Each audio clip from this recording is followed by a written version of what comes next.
Kim Pao, mas titibay pa ang samahan at mas marami pa ang mapaliligaya.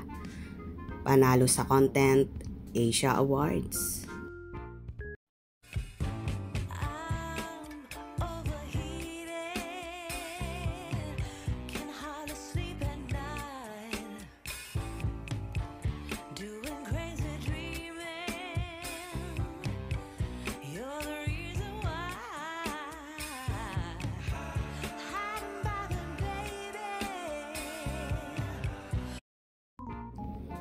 Bumuhos ang pagbati mula sa solid fanay ng tambalang Kim Pao, nina Kim Chiu at Paolo Avellino. Nasungkit kasi nila ang favorite actress at favorite actor sa Content Asia Awards 2024 for viewers' choice. Say ng mga fanay, sulit daw ang kanilang puyat at effort sa pagboto dahil parehong wagi ang dalawa sa magkapareho pang kategory. Para raw talagang meant to be. Bigating artista rin ang mga naging kalaban ni Kim at Paolo mula sa Indonesia, Malaysia, Singapore at Thailand.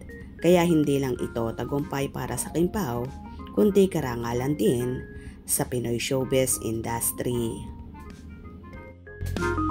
Actress sa Content Asia Viewers Choice Award! Congratulations, our lucky girl today! Grabe naman, Thank Kimi. you! Maraming salamat. Thank you so much, Content Asia. Ginanap yun kagabi. Thank you so much for all the support, for supporting What's Wrong with Secretary Kim. Kaming dalawa ni Pao ang nanalo. Salamat sa lahat ng mga Kim Pao. Thank you so much for Philippines represent. Thank you. Congrats, Kim! Talagang deserve nila ang award dahil hindi rin naman matatawaran ang suporta ng mga fanay sa kanilang tambalan. At dahil sa panibagong milestone na ito para sa dalawa, mukhang mas lalong titibay pa ang samahan ng Kim Pao. Abangan na lang kung hanggang saan hahantong ang kilig fever ng dalawa. Well, tuwang-tuwa naman ang Kim Pao fanay sa na-receive ng dalawa. Kaya naman todo ang pasasalamat na ginawa ni Kimi sa effort ng kanilang supporters na palaging andyan sa likod nila at sumusuporta sa kanila.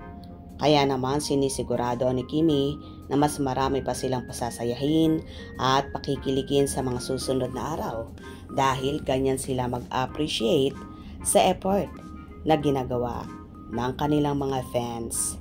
Anyway, congratulations kina Kim at Paolo sa naturang award at umaasa ang Kim Pao Landia na mas marami pa kayong masusungkit na mga awards.